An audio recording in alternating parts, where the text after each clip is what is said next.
Hi, I'm Trisha Dunlap with Dunlap Law in Richmond, Virginia. We're a small business law firm.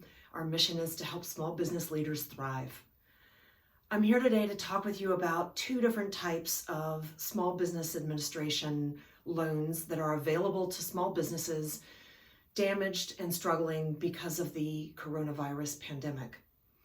There's been a lot of confusion about these two loan products that are now out in the marketplace. One of them has actually been a long-term existing loan under the SBA's 7B program, and the other one is brand new. So this guide is intended to help you understand the basics behind these two loan products.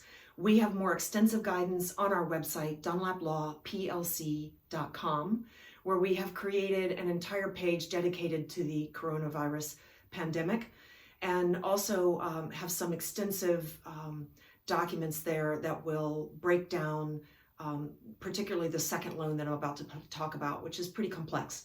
So you're going to want to see those guides on the website that will help walk you through what you need to know about these two loan products. So first, let's start with the SBA's Economic Injury Disaster Loan, also called the Disaster Loan or EIDL.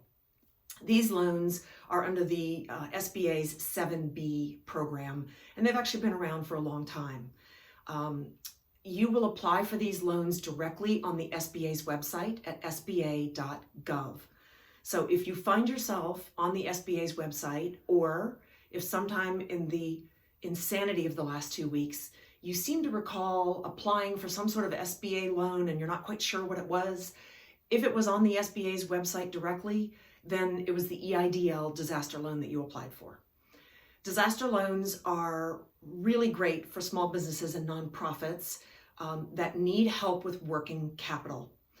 If you're a small business, the interest rate is 3.75%. If you're a nonprofit, the interest rate is 2.75%. The loan terms can be really long, up to 30 years. Those are going to be determined on a case-by-case basis. You can use the funds from an EIDL disaster loan for a broad range of working capital. That includes accounts payable, it includes other debts, it includes your payroll. However, there may be a better law to use, or a better loan product rather, to use to cover your payroll. So hold tight, we'll talk about that second one in a minute. But the EIDL loan is a great resource for working capital for your small business. The SBA has streamlined the process because of the coronavirus, and it's my understanding right now that the applications are working pretty smoothly as of today. It's April 2nd, so we'll see. Last week the site was crashing a lot, so hopefully they've caught up a little bit. The second loan is brand new. It's called the Paycheck Protection Program, the PPP, and it was created by the CARES Act that was signed into law on March 27th. Now, the PPP loans are going to be processed and administered through SBA lending partners. These are the banks in your communities or nationwide that are already approved by the SBA as lending partners. So you're going to want to start with your banker on these PPP loans. These loans are extremely easy to get for any small business that was operating as of February 15th, 2020, and has fewer than 500 employees. Although even there, if you're in certain industrial categories like food service, you're allowed to count the number of employees based on per location. So you could actually have more than 500 and still qualify. Your credit score, your business plan, your ability to repay, none of that matters under the PPP program. Literally, the only thing that they are considering is whether or not you were in business on February 15th and whether or not you have fewer than 500 employees. Also included in the loan for the first time, if you're a sole proprietor, if you are an independent contractor, or if you are self-employed, like for instance, you have a single member LLC. You are also eligible for the program, even though you may not have any employees whatsoever. It's important to understand a couple of key things about the PPP program. First of all, the loan is intended to be used for a narrow range of expenses, for your payroll costs, for mortgage interest for a business mortgage, for rent related to your business, and for certain utilities. And there's a list of approved utilities that you can use it to pay. The definition of payroll costs is extremely broad, which is great, because the amount that you're allowed to borrow, and by the way, part of this loan is going to be forgiven, the amount that's forgivable is also related to this definition of payroll costs. So it's important to understand this really broad definition of payroll, because you're the one who's going to be asking for this loan from your banker, and the amount that you ask for is going to be directly related to what you include in your payroll costs.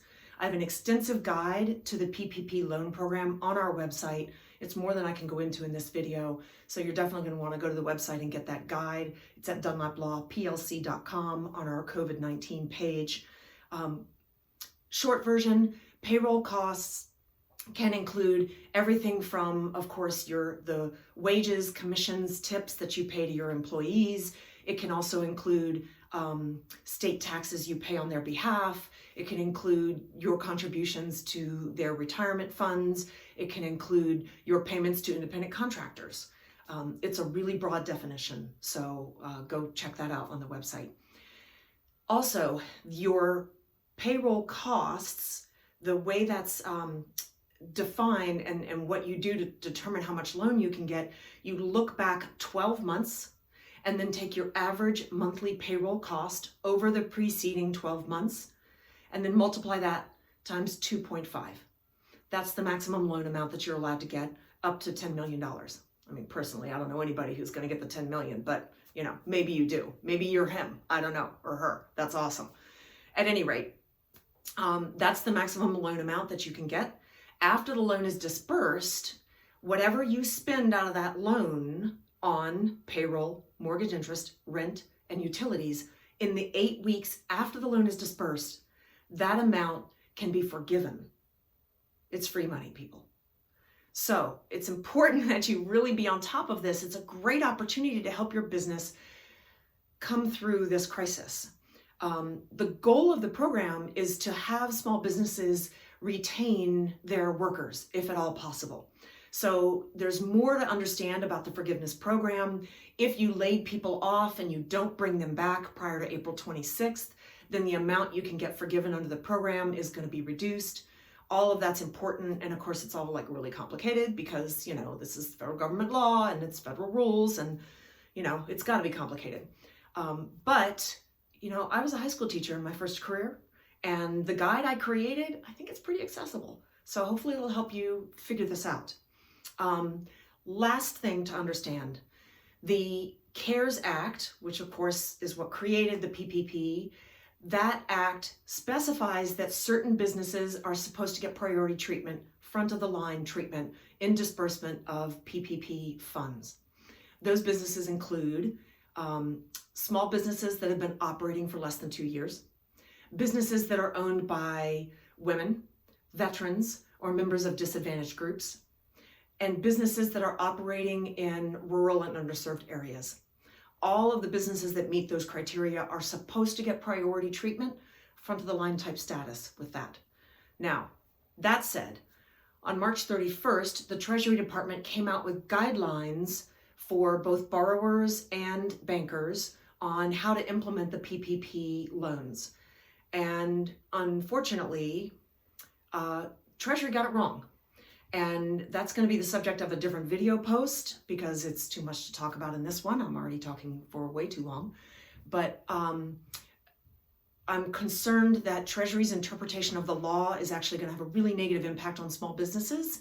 And it's important for you to understand what Treasury got wrong in their guidance and be able to perhaps educate your bankers because they're going to be influenced by Treasury's guidelines. So you're going to want to see that video as well, and then get to the website and look at my analysis of the 7 things Treasury got wrong in their guidance from March 31st so that you fully understand this program and can advocate for yourself with your banker and perhaps others. This is Trisha Dunlap with Dunlap Law PLC in Richmond, Virginia. We are Virginia's only certified B Corp law firm, and we're a certified woman-owned business. We're at Dunlap Law PLC. I hope you'll reach out if you have any questions, and I hope that you and your family are coming through this crisis okay. Ultimately, I hope that we're all thriving. Thank you.